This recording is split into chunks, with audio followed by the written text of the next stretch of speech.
Welcome back to what is a beautiful but late in the day here at Shanghai International Circuit in China for round 9 of the GT Asia Series. Don't know whether we can handle much more excitement than we saw yesterday. Of course, all sorts of action, including one of the biggest crashes we've ever seen in GT Asia Series history, when just on this particular part of the circuit, just on left of screen, Rod Salmon in the number 15 Triple F Racing McLaren 650S GT3 clipped one of the GTM Ferraris, spun very hard into the inside barriers and destroyed the front of the car. He got out okay, fine. Car, of course, will not be starting this race. And unfortunately for the Triple F Racing team by ACM, 2 cars out, as Sean Fu, the Triple F team boss, actually had to fly out of Shanghai last night. And that car, which he was sharing this weekend with Tonio Luzzi, will not take any further part this weekend. Grid clearing. As you can see, the sun's quite low. The previous race has run a little late, so we're dropping from 60 minutes down to 50 minutes for race 2, originally scheduled at 60. Pit stop window at the 40% of race distance. It will open, it will close at 60% of race distance. Every team, with the exception of the top 3 from race 1, which of course, recapping, was Darryl O'Young and Daniel Lloyd, left to screen, qualified on pole for this race. Young Daniel Lloyd, the support driver, to points leader, joint points leader, Darryl O'Young. Carlo Van Dam and Piti Bhirombhakdi finished on position 2, or in position 2 rather, in race 1. And third in the end was Kitasawa and Adley Fong, who are also joint points leader. They're on right of screen with Adley Fong at the wheel. Unfortunately for Davide Rizzo and Anthony Liu, by virtue of contact on the restart yesterday after that big accident with Rod Salmon, they were given a 30-second post-race penalty, dropping them from 2nd down to position number 11. Now what that's done is taken them from the top of the point standings, where they would have been joint leader coming into this race with Darryl O'Young, back to position number 3 in the championship. So as it stands right now, Darryl O'Young is leading the points. The pole sitter on 109 points. Daniel Lloyd, of course, has only joined over the last couple of rounds. He took over from young Jonathan Venter, the Australian, who was injured just prior to Sepang in a cycling accident. It's Darryl O'Young who has the points lead, 109, but equal points with the team coming into this weekend that was on top. That is, of course, the absolute Team Bentley pairing of Adley Fong and Kitasawa, who start on the front row. They're also 109 points. Now, 14 points back. That red and yellow Ferrari, we see it here. It was the standout here 12 months ago. Set pole in both sessions, won the opening race, and unfortunately, whilst battling for the lead for race 2, was wiped out by the brand new Bentley Continental, which was making its debut that weekend at the hands of Jean-Carl Vernet and Gilles Vannelet.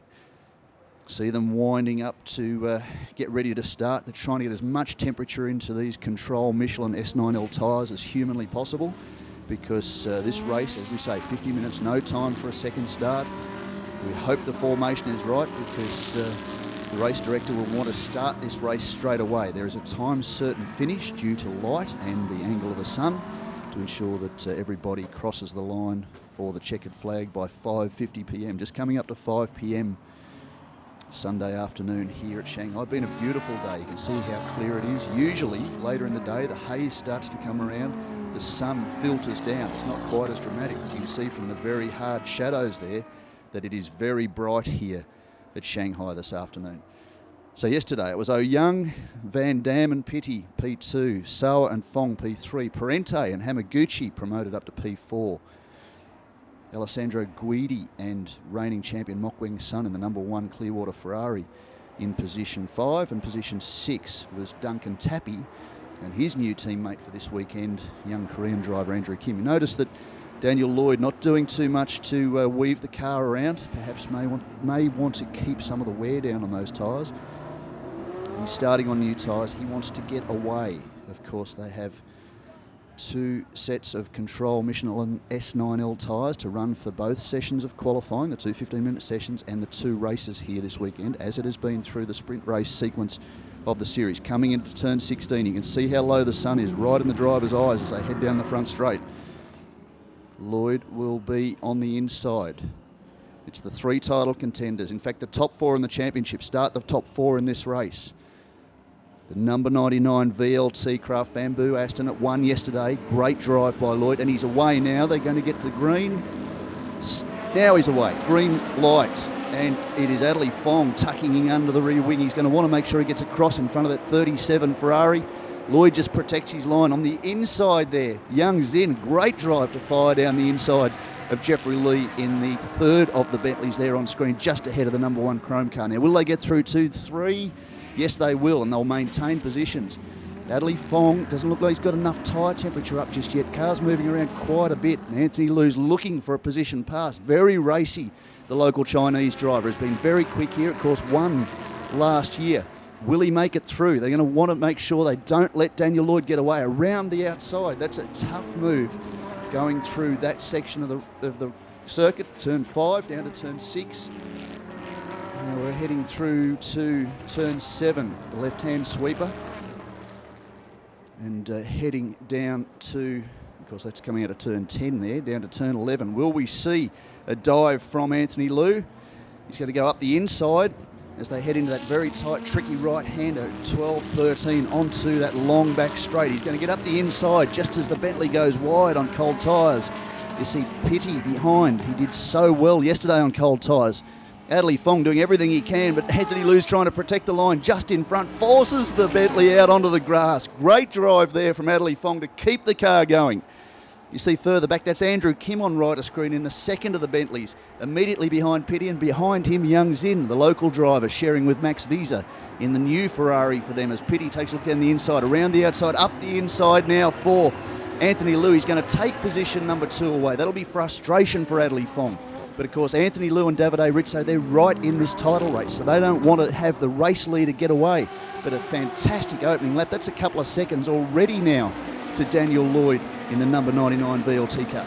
He won yesterday. He has a 10-second penalty, additional time penalty, by virtue of having won yesterday.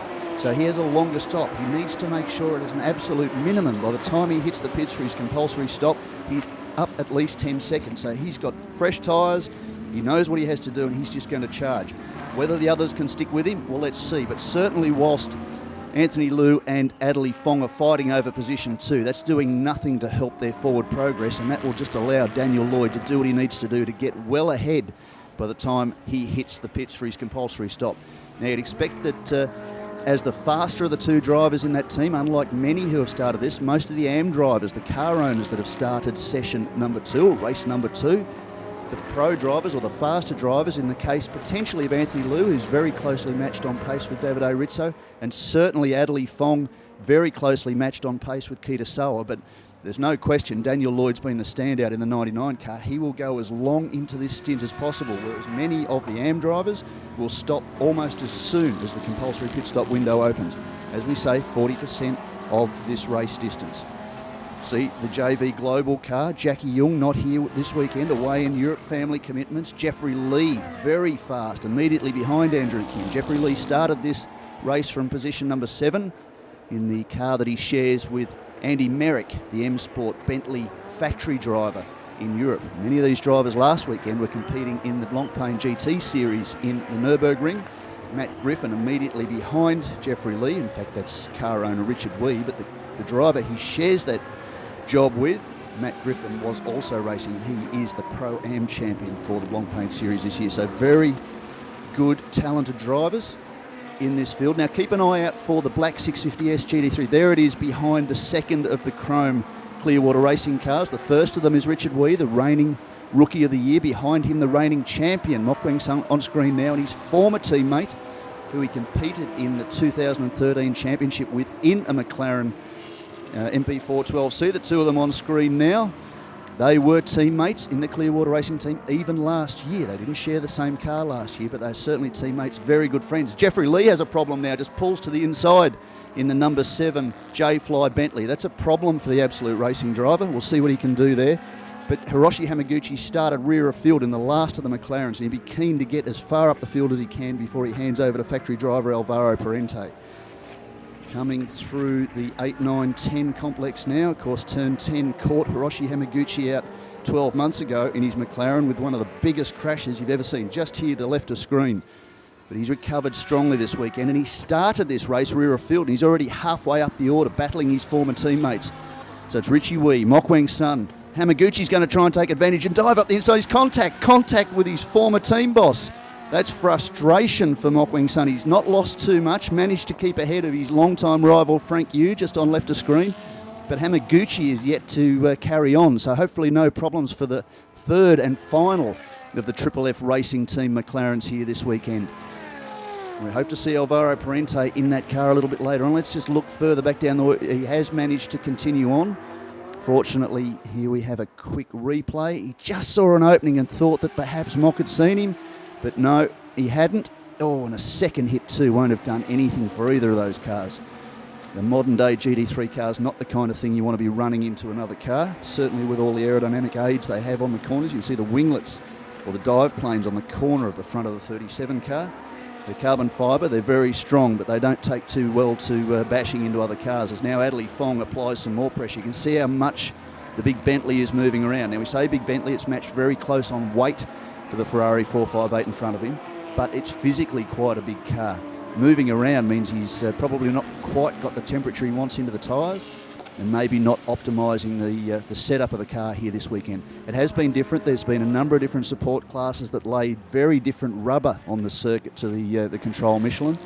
There's nothing more ideal for these teams than having lots of rubber laid down that matches the compound that they are competing on this weekend. But there's a variety of different categories here this weekend, all running different tyre compounds, and that does have an effect on these modern day GT3 cars, and some of the teams have struggled a little just to maximise their grip, and one wonders whether or not Adley Fong might be feeling just a little bit of that here this weekend. Certainly matched fairly closely on pace. You can see the Ferrari not getting away from the twin-turbo 4-litre Bentley Continental, but certainly at the front of the field, the man that is getting away, Daniel Lloyd. The gap's out to over 4 seconds now, and a big gap now between third-placed Adley Fong and behind him, Piti Bhirombhakdi. You can see Bhirombhakdi just coming on screen. He's under fire now from Young Zin, who's going to take a look down the inside. Is he or not? No, the Thai driver just moves across to protect, and all the while, Andrew Kim on debut here. The Audi R8 LMS Cup AM class driver has won a couple of rounds so far this year. Just in a watching brief, Young Zin has the lights flashing. I'm there. If I turn in, I don't want you moving across. A little bit of pressure being applied. Of course, Young Zin shares with Max Visa, has been on the podium a number of times over the last couple of seasons of the GT Asia Series. Formerly in an Aston Martin, and after that, part of the Triple F Racing Team this year, but not comfortable in the McLaren. Borrowed the number 37 Spirit of Race team car, the second car in that team for the Fuji round. Were very, very fast, and in fact Visa and Young Zin were on the podium in race number 2 at Fuji, which was a great result for them. Unfortunately, race 1 eliminated after contact at the start by Kitasawa, who'd been served off at the early part of the race. Now there's Hiroshi Hamaguchi back behind Philip Ma, another of the long-time supporters of the GT Asia Series. Hasn't been running full-time for a couple of seasons, makes the odd cameo appearance during the year, and this weekend with Ho Pin Tung. That car's been quite quick. In fact, Ho Pin Tung won Carrera Cup on the streets of Singapore just last weekend, had the car up as high as 8th in practice, but they had a couple of issues, and in the opening race were forced to pit on the opening lap because the driver's door would not shut. The locking mechanism had failed, and the driver's door wouldn't shut, so they lost over a lap trying to repair the car so they could actually close the door and not have it come open whilst they were circulating. So frustration to have such a minor issue create such a big problem for the team that looked like they were going to be able to break into the top 10. Hamaguchi takes the position away, so he's now back to 10th after working his way through from 18th on the grid. Japanese driver, multiple winner in GT Asia Series, as we now see back for position number 4. The battle continued, very wide there by Piti Bhirombhakdi. That's opened the door up for Young Zin, and he's not going to soon allow the Thai driver to recover and take back that position. So a nice job by the local driver. Of course, a big supercar fan, and has a great collection of cars, but is also a very handy steerer. But you can see how the sunlight, you can almost see the whites of the eyes of the drivers as they come down the front straight and turn into turn 1, which is in shadow from some of the stands. So very difficult to go from bright sunlight into heavy shadows, especially at a braking point. and into a fast right-hander like turn 1 here at Shanghai International Circuit. Not using the full Formula 1 circuit, the Hermann Tilke designed 5.451. It's just a fraction over 5 kilometres, and it takes out the sequence of corners between 4 and 7. So turns 5 and 6 are not used for the GT Asia Series this weekend, as it was last year. So we're matching what we were doing last year. Times are a little bit different because last year we were on a different control tyre. This year we're back to the Michelin, the Control S9L, very versatile, slightly harder compound that's proven very good, whether in the cold conditions in the damp of Fuji, as we saw earlier in the year, or the intense heat just 3 weeks ago during the Sepang 3 hour, where the tyres stood up to a hell of a beating and were able to actually run a couple of stints and still be very competitive. So a very, very versatile tyre. Great support always from Michelin. Patrick Diaz, the area's manager, is always here on hand, and his crew support this series very strongly with not just tyre support, but technical and data support. So they're always there to get the teams to achieve the maximum from their tyres in the GT Asia Series. So a great partnership, that one too. So too Motul. We have the Motul Pole Award this year, and Daniel Lloyd took out his second Motul Pole Award for the year. And the Craft Bamboo team, 6 Motul Pole Awards from 9 rounds so far this year. They've been the standout.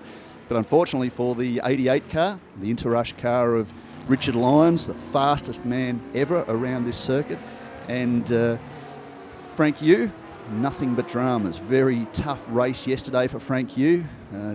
Wasn't asked for, but certainly turned around twice.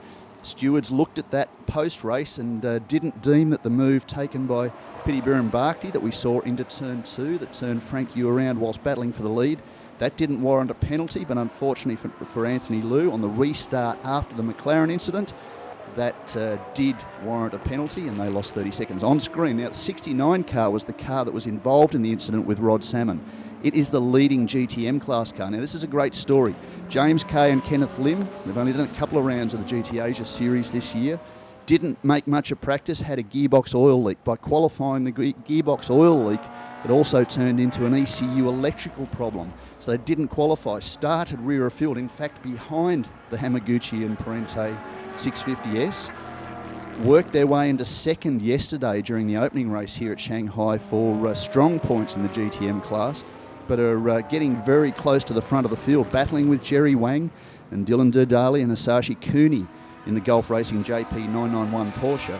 They've been very quick, so they've been looking to try and get themselves to the top step of the podium. Been close in the past. It's a 458 Ferrari Challenge car, different to the GT3 car, a lot of different aerodynamic aids, engine performance very similar, but certainly under braking and through the high-speed corners like we are now, it doesn't match the performance of the FIA GT3 cars. Having said that, he's not really letting Philip Maher ahead of him get away.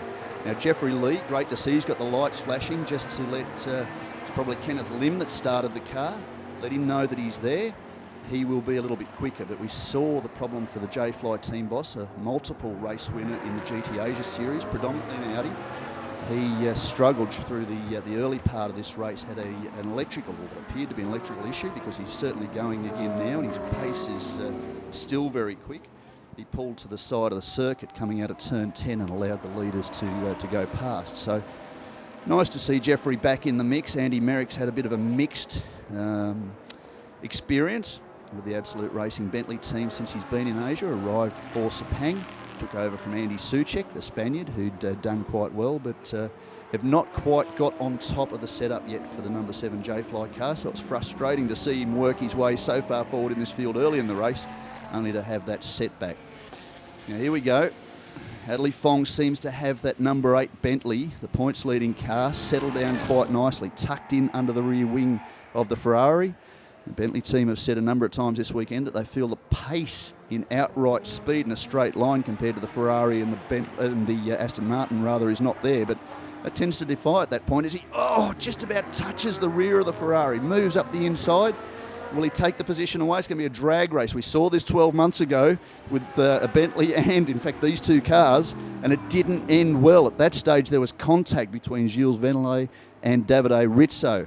forcing Rizzo out, all but costing them the championship in the end. So frustration from Adderley flashes the lights. I don't think that's going to work so well with Anthony Liu. Oh, Anthony's got a little bit squirrely going into turn one, just stepped out a little bit oversteer, a little bit of understeer going in, and that's opened the door. So he'd be frustrated with that, but I think they've actually started on used rubber, whereas the Bentley had kept their used rubber. They knew that their best chance to get a strong result would be race 2 here this weekend, so they made it a little bit more difficult for themselves, having used the tyres they qualified on for race 1.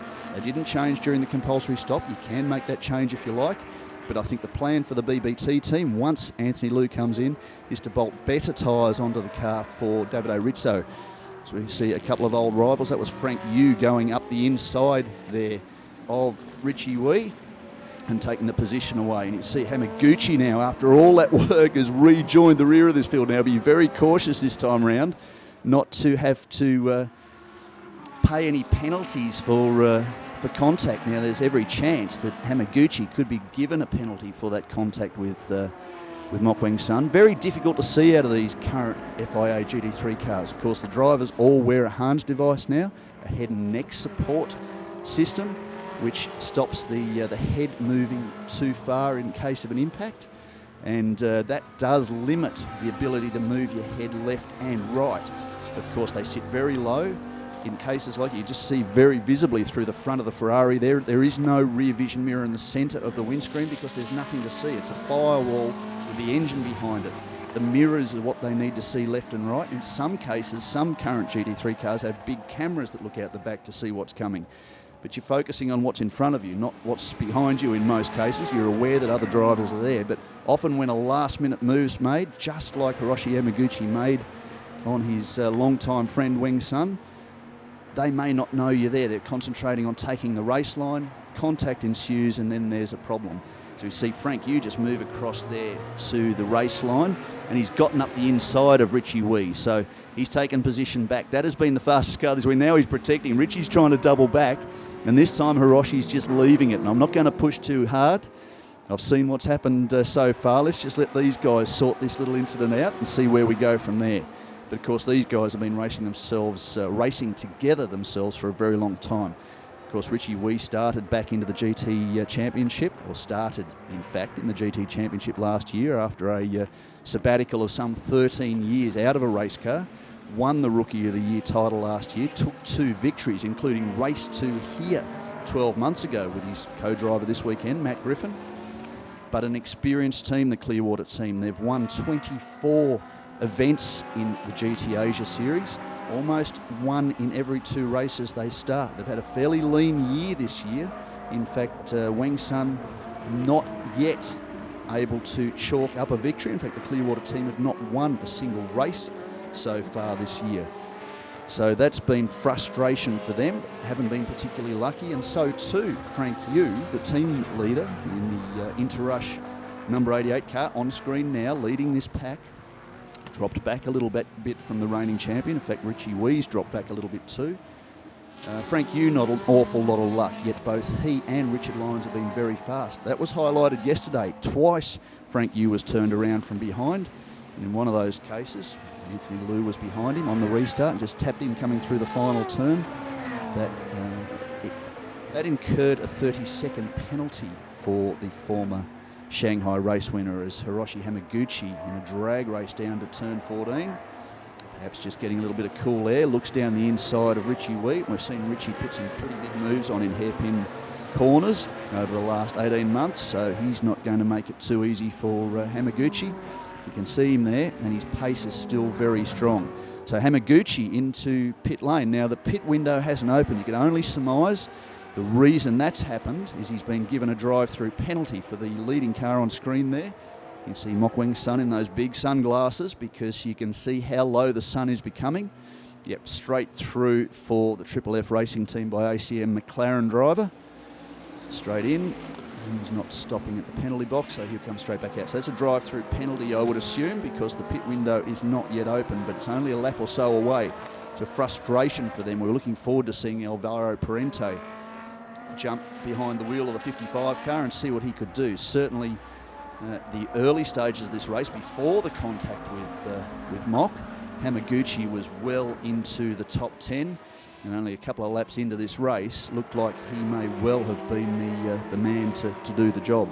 Of course, a race winner this year alongside Tonio Luzzi, who jumped in alongside Triple F team boss Sean Fu this weekend. Sean's had to go away to a business commitment elsewhere, was never going to be here on the Sunday, and Tonio has to sit that out. So they've put Parente in with Hamaguchi. So Tonio is standing on the pit lane, watching his partner, and of course the number 15 car, the third of the cars in the Triple F team, was destroyed in that big accident yesterday. In fact, they've pulled it down. It doesn't actually look too bad. It's clear to the firewall in front of the windscreen, and you could imagine them bolting a new front section on that McLaren and sending the car back out to race. It's done such a good job of saving Rod Salmon for what they tell us is an impact of somewhere in the vicinity of 200 kilometres an hour, and Salmon was able to pop the door open and walk away. Now, the pit window is open. Here is the first of the legitimate stops. Young Zin, who's done such a brilliant job to move up to position number 4, is going to pit and hand the car over to Max Wiese. You see Wiese running to the door. They have a minimum 75-second pit time. You can see there's not too much fussing because they have to allow the 2 driver entries, which is the bulk of this field. Jerry Wang, the GTM class leader, is the only single driver entry in the field. They don't want to disadvantage the 2 driver entries, so they set a minimum pit time. That's from the pit entry line to the pit exit line is 75 seconds, unless you have won the race. Now, if you've placed 1, 2 or 3 in the previous race, as Daniel Lloyd, Carlo Van Dam, Piti Bhirombhakdi and Kitasawa Adley Fong did, they will stop for an additional time. 10 seconds for the winner of the previous race, 8 seconds for the second place car, and 3 seconds additionally for the third place car. So the winning car, the 99 car, needs to open up that 10-second gap over the pack that's following him to negate that disadvantage. The idea is to even the field up. If you have a driver that constantly wins, you want to bring them back into the pack. We've seen it work brilliantly over the last couple of seasons of the GT Asia Series. Adley Fong continuing on his own now, because the next car that had jumped into pit lane was in fact Anthony Liu. Now, we talked about the fact they were starting on used rubber. We see that may have been Duncan Tappy taking over from Andrew Kim in the second of the Bentleys. This weekend, Duncan Tappy has certainly been the standout for the 3-car Absolute Racing Bentley Continental team. Done a brilliant job in Jackie Jung's absence. You see Davide Rizzo coming around to help extract Anthony Liu from the car. The Chinese driver's out. He's done his thing, probably a little frustrated that he hasn't had the tyres under him to do the job. You can see the team there, just as we surmised, making a tyre change. So they'll have gone back to a set of little used tyres, or what we call roaded tyres, from qualifying. So it won't have done too many laps on that set, but certainly they'll be cooler, and it'll be up to Davide Rizzo to get those tyres up to temperature as quick as humanly possible, because certainly drivers we've seen before, like the Craft Bamboo operation, Darryl O'Young and Daniel Lloyd, may elect not to change tyres. They don't have to. Certainly the tyre wear isn't an issue. There's a slight drop-off over a full hour race, but it's negligible. But the grip levels and the heat in the tyre is certainly going to be better on the tyres that are up to temperature when a team comes in to stop. We've seen that work to their advantage in the past, the Craft Bamboo team. They may elect to take a similar option this time round. Now, there is Adley Fong, still circulating, position 2. He was as far as 12.5 seconds behind. He's got it up to about 11.4 now. So he's still over 10 seconds behind the leading team, but he is going to carry on. We did wonder whether or not both Daniel Lloyd and Adley Fong, who have been the faster of the combinations in the number 99 and the number 8 teams this weekend. Interesting, because Kitasawa is certainly no slouch and one of the fastest Asian drivers in the region. Always high on every team's list when it comes to choosing drivers for endurance races. But certainly young Adley Fong, who's a current GP3 driver and a Lotus Formula One development driver, he has been very quick this year. That team has won 2 rounds of this championship. Both those rounds in front of Kitasawa's home fans in Japan. They won race 2 at Okayama and also won race number 2 at Fuji, and qualified at the front of the field On a couple of occasions this year too, so been a very quick combination. Both rated as silver drivers. You can have silver rated drivers driving together, but you certainly can't have gold rated drivers, Formula One drivers like Andre Caldarelli, Antonio Luzzi. Andy Merrick is a gold rated driver. Andy Soucek's a gold rated driver. Alvaro Parente is a gold rated driver. You can't put those combinations together, but certainly a gold and an AM driver, a bronze driver, Mok Sun this weekend driving with Alessandro Guidi, who is a gold rated driver. Those combinations are okay. It was proven this year, and we see one of them on screen now, Daniel Lloyd, that the silver-silver combinations, more consistent on pace. There's no great difference between driver A and driver B, as we've seen with Adley Fong and Kitasawa, with Davide Rizzo and Anthony Liu, and certainly with Jonathan Venter and Darryl O'Young earlier this season, and now Daniel Lloyd and Darryl O'Young. There's not much separating those combinations, and they're the combinations, interestingly, that are running at the front of the field and the front of the championship. In fact, the top four in this championship started 1, 2, 3, 4 in this race. And there's a great looking car. That's the LKM Porsche GT3R that has a great history, a storied history in the GT Asia series.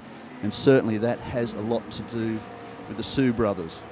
And they've been great supporters of GT Asia over the years, and young drivers, notably Earl Bamber, who now, with a little bit of LKM support, you see him still wear the sticker on his helmet, the 2015 Le Mans 24-hour champion for Porsche, and Porsche Cup Super Cup champion, and a multiple Asian Carrera Cup champion.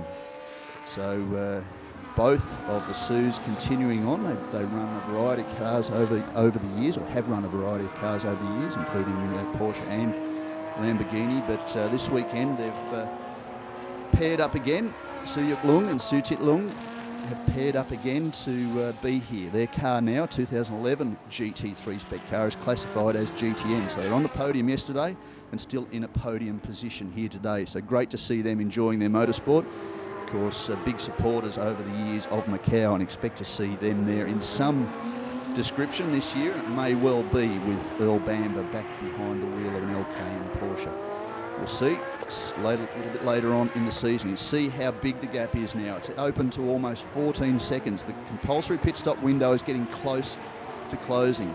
Lots of headlights flashing, lots of drivers, faster drivers, the pro drivers now in the car, starting to come through the field. Adley Fong's dropped probably a little bit further back than he would have liked, despite the fact he started that Bentley on brand new tyres. They're going to come into the pits this time. Yes, it does look like he's coming down pit lane. No, I made an error of judgment there. Another lap round. In fact, both the leader and P2 have gone around one more time, so you would almost guarantee they'll be in next lap. See the sun starting to fade just a little bit more, only glimpses of it now into turn one. That'll make life a little bit more comfortable for the drivers. It's really down the front straight here at Shanghai International Circuit, where the drivers drive into the sun late in the afternoon. See some long shadows through the circuit now, and still a little bit taily. The big twin turbo 4-litre Bentley Continental GT3, one of the most gorgeous sounding cars, and to many people one of the most beautiful cars on circuit in FIA GT3 competition. Front runners in Europe, front runners in the United States, and certainly front runners in the GT Asia series this year. Points leaders, joint points leaders, with Darryl O'Young coming into this race. Now, if Darryl O'Young wins this race with young Daniel Lloyd still at the wheel, then he will be the points leader heading into the final round of the championship in 4 weeks' time, and that is at the Buriram International Circuit in Thailand. Now, it's a circuit where very few, apart from the Piti Bhirombhakdi and Carlo Van Dam, who are, of course, based in Thailand in the Singer Ferrari 458, very few drivers have seen the circuit. So it'll be a fairly level playing field with a new circuit for everybody to learn. And it's a little bit frightening for the car on screen, because young Daniel Lloyd hadn't seen anything of Asia, much less GT Asia, when he arrived at Sepang. Now coming down pit lane, the race leader. Over 14-second lead. You'll be keen to get down to the pit entry line as quick as humanly possible. The team will have the stopwatch going. They have 85 seconds. They will be stationary. During that time, of course, their rival, Adley Fong, will be in. He will switch over to Kitasawa. Daniel Lloyd will extract himself from the car. Darryl O'Young, joint points leader with the Adley Fong and Kitasawa combination, will jump behind the wheel. You can see him getting organised there.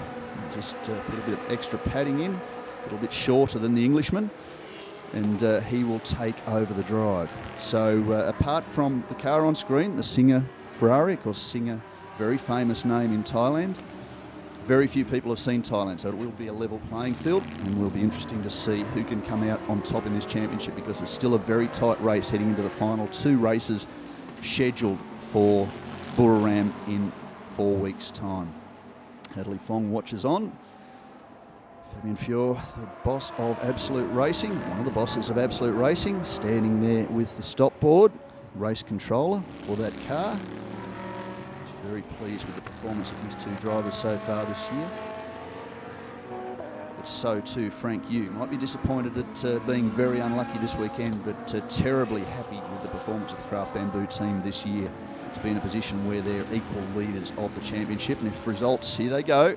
It's first and second in this race, first and second on screen. Now this is a long lens, so the distance is foreshortened. Once the yellow car gets to the line immediately in front of it there, and starts to accelerate, there's still a bit of time until Kitasawa gets to go. So you can see this is the real gap. That is the real gap. So that is the difference between 1 and 2. Position 3, you can see him further back, just coming across the line now, is Davide Rizzo in the 37 BBT Ferrari. So we've got about 20 minutes left in this race now. Daryl O'Young has a lead of about 6.5 seconds. Daniel Lloyd's lap times in the the mid 147s rather, have been very, very consistent, one after the other. 147.7, 147.8, 147.9. Just consistently punching out laps and improving that gap back to Adley Fong with every lap.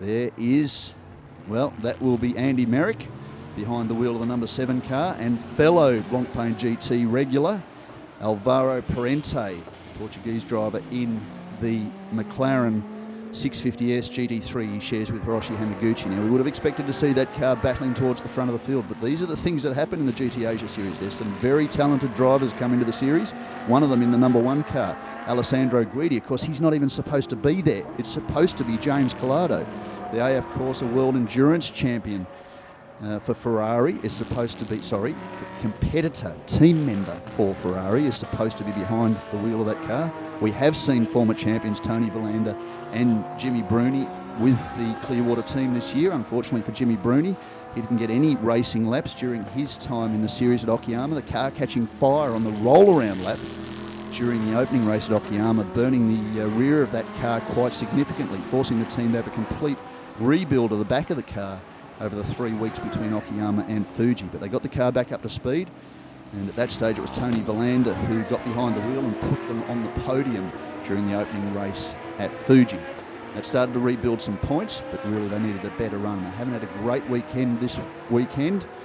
Wing Sun admitting that Shanghai is not one of his favourite circuits, but here's some talented drivers. Duncan Tappy, the former factory driver in the UK, was left without a drive this year. Jackie Young needed a co-driver. There was nowhere for Duncan to race in the Blancpain Series. They didn't have enough seats available, so he flew to Asia and has proven a revelation. And for him this weekend, fantastic. He's been the quickest of the pro drivers compared to Andy Merrick and Adley Fong and Kitasawa. Of course, out-qualified, Andrew Kim was out-qualified in the second race by Adley Fong, but the pace of Tappy all weekend, he's been the standout for this JV Global team. Jackie Young, unfortunately, not here this weekend, but you can see that Tappy's really getting on with the business. Just going past Cherry Wang, who moves out of the way. He's the GTM class points leader. Carlo Van Dam doing everything he can to try and get past that big Bentley. Van Dam already a race winner so far this season, the opening race at Fuji. He and Pitti put in a brilliant drive to take the victory ahead of the car immediately behind them, who at that stage had Tony Verlander at the wheel. So James Collado was scheduled to be back in the car this weekend, as he was at Sepang. But unfortunately, the visa restrictions for China, he was unable to get his visa from the UK in time. And Alessandro Guidi, who was sort of taking a rest after Nürburgring last weekend, was given a call 2 days out, jumped a plane and arrived here on Thursday to be part again of this team. Guidi, no stranger to the Clearwater team, drove alongside Richie Wee last year in Sepang and took out victory in the September round of the championship. So it's Duncan. Oh, in fact, this is Andy Merrick still battling Alvaro Parente. Merrick's eyes glued to the mirror. He can see who's coming behind him. He knows exactly what Parente and McLaren are capable of. So Alvaro has been one of the development drivers, and certainly a big part of the development of the 650S GT3 over the 4 years that he's been with the McLaren factory outfit. So knows this car implicitly. In fact, the data engineers were saying that the data trace from Parente compared to the other drivers in the team, drivers like Andrea Caldarelli and Tonio Luzzi, Nathan Antunes, a front runner in the Australian GT, the data trace on throttle application and the way he uses the power and the brakes is very different to the other drivers. So certainly he's had 4 years of understanding how the McLaren GT3 car works, and he's putting that to good use this weekend, although unfortunately due to a technical issue in qualifying they've had to start both races from rear of field, so we haven't had a great chance to see what Parente is capable of. So Guidi now all over the back of Tappy. Van Dam having got through, and behind Guidi is his teammate Matt Griffin. Griffin, a very talented driver, and won here on his return to the Clearwater team. Of course, drivers like Craig Baird have driven last year, Guidi of course, with Richie Wee. But Matt Griffin is an incumbent with the Clearwater Racing Ferrari operation, and he's back in the car again this weekend. The Irishman doing a great job, gets on brilliantly with Rocket, and they have been a great partnership over the last 18 months, and of course won race 2 here last year. Still Merrick goes around in the big Bentley, the number 7 J-Fly entry ahead of the number 50. Oh, very wide. Now that's exactly where Hiroshi Hamaguchi spun last year, speared straight across the track in his McLaren MP412C and destroyed the front of the car in an accident very reminiscent of that which eliminated Rod Salmon during the race yesterday. Of course, we saw a 10-minute clean-up and a 10-minute safety car period whilst they removed the number 15 car from the end of the main straight. So you don't want to be getting out onto the AstroTurf there. Hiroshi will tell you that only too well. That doesn't end well, so it could have been a very nasty moment for Andy Merrick. So the factory Bentley driver leads the factory McLaren driver, and behind them Le Mans regular in Ho Pin Tung in the car he shares with Philip Marr. Of course, the Audi R8 LMS Ultra will be superseded at the end of this year, and we expect to see a fleet of the brand new Audi R8 LMS GT3 cars coming into the series. Now that's the Harvest Moon. It's full moon, Harvest Moon weekend here in China, and a beautiful sight it is, and it's been such a clear day. You can see an awful lot of Shanghai today, not the mist that is often associated with the region, and it's certainly had an impact on Singapore last weekend with the Formula One Grand Prix. Parente still looking to get through.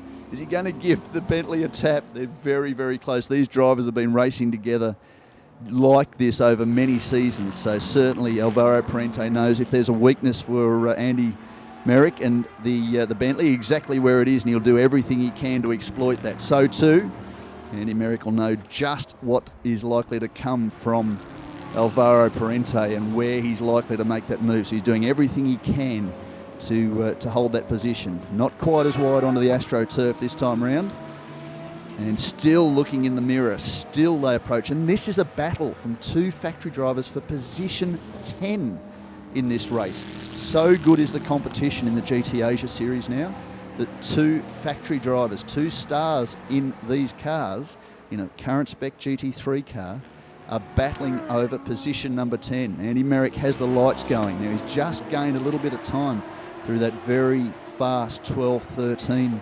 sector of the lap. And he's letting Jerry Wang, the GTM class points leader, know he's there now. Alessandro Guidi still trying to get up the inside of Duncan Tappy. Tappy might be struggling just a little bit. That was a very wide line into turn 1. So he wasn't going to leave an opening there enough for Guidi to get through. Certainly he knows Matt Griffin's also coming. Very wide through turn 3 too. So perhaps a little bit of tyre wear issue coming to play for Duncan Tappy. But again, it's one thing to tuck in under the rear wing of the big Bentley. It's another thing completely, as a number of the drivers have found over the last 18 months. It's another thing completely to get past the Continental GT3. Physically a big car. It does cut visibility down. We saw during qualifying that young Nathan Antunes was following right under the rear wing of one of the Bentleys through the final corner of this 5-kilometre lap of the circuit, Shanghai International. The Bentley didn't quite get the line right, pulled out of the corner at the last second, and being so close behind, once the Bentley had cleared the corner, what was visible immediately in front of Antunes was a tyre bundle right on the apex of the final turn, and he just clipped that. What that also did was smash the mirror on the left side of the car, did a little bit of body damage to the front of the car, and that mirror had to be modified for the race, the opening race. And one of the problems that Rod Salmon had that contributed to that big accident yesterday was he lost visibility on the left side of the car. He also had an electrical problem with the car, which he was trying to organise with the engineers as he went down the front straight, so concentrating more on resetting systems and turning dials than actually what was going on around him. So unfortunately, as he moved across to try and take the line, he thought he was clear. He thought the one car that had passed him was the only car around him, and moved into the path of the GTM class Ferrari, and that speared him into the fence quite heavily. Fortunately, he's okay. So shout out to Rod, who's flown straight to the Rugby World Cup in the UK, but hopefully he's not too sore. But certainly the safety built into these cars now, the safety cell completely untouched, so he was able to even pop the door and step away from the car, and with a heavy heart walk back to pit lane and explain what had happened to the team. So a couple of little issues which turned into one very big issue. You see the brakes glowing now in the fading light. Looks fantastic on the front of the McLaren as Apprentice continues to follow Andy Merrick around. Oh, he's going to take a look up the inside. Is he going to get the position? Yes, he's taken away. He's gotten so close that he just needed one little error from Andy Merrick, and Merrick's done it. He's not very happy with him either, and he's letting him know with the headlights, mate, I'm not sure that was the best of moves, but anyway, you've got it, and I've lost position number 10. Duncan Tappy still with Guidi immediately behind. That's Dylan Derdali, the Belgian GT champion. He's been drafted into the Golf Racing JP team in part because the GT3R, the team run, is the car that Derdali took to the Belgian GT Championship in 2014. So the young Belgian driver's been very helpful with getting them up to speed. But now Hisashi Kuni is in the title fight for the GTM battle. They won race 1 due to the pace of Derdali, who's 4 or 5 seconds at times a lap faster than the GTM class regulars. So Derdali's back behind the wheel. They're a little bit further down the order. Currently it's James Kay and Kenneth Lim that are leading the class, despite all the dramas they've had this weekend with not practicing and not getting through qualifying. Now that's interesting. That was the number 12 car with Matt Griffin at the wheel hitting pit lane. Now, didn't seem to be anything wrong with the performance of the car. One wonders whether or not they may be given a drive-through penalty for something. Now, the only thing that's likely in this part of the race, because we haven't seen any contact, unless there has been contact that's unseen, there's the GTM class leader on screen, the 69 car, the white car in front of Bentley here. That may be an infringement from the compulsory pit stop. We have seen that a number of times over the last 12 months. It could be additional crew across the line. They're limited to the number of people they can have do the stop. There's only 4 people across the line. If you put more across the line, if there's been an issue with a tyre, we've also seen drivers leaving pit lane nudge the tyre that has been taken off the car if there has been a tyre change, and also some drivers have left pit lane too early. So it could be any number of those things that has forced Matt Griffin into pit lane. Here's the race leader, Daryl O'Young. He's actually extending his lead now over the second place battle. And again, this battle, Kitasawa and Davide Rizzo, who's pulled almost the full length of the back straight to catch onto the tail of the number 8 Bentley. This is going to be slowing them down. It's not going to do anything to start to negate the distance now between Kitasawa and the race leader, Daryl O'Young. In fact, it's out to about 9 seconds. Car just going through screen now, Zenlo and Ferruz Fauzi. Nice to see that Ferruz Fauzi is back in the car. They've had all sorts of dramas with that car this weekend. They're running their secondary engine after the big crash, of course, it had at the KL Street Race, which was a technical issue with the gearbox, they think. It jumped out of gear at one of the most inopportune times as Rizzo closes right up behind Sawa, who seems to be really struggling with grip the rear of the Bentley. That's allowed Rizzo to close in, but Rizzo's had contact with the Bentley. In fact, this Bentley, 12 months ago, start of race 2, battling over the front running of the race on the run up to turn 14. The 2 cars made contact and broke the suspension on the 37 Ferrari and forced them out. That ultimately cost that team the championship.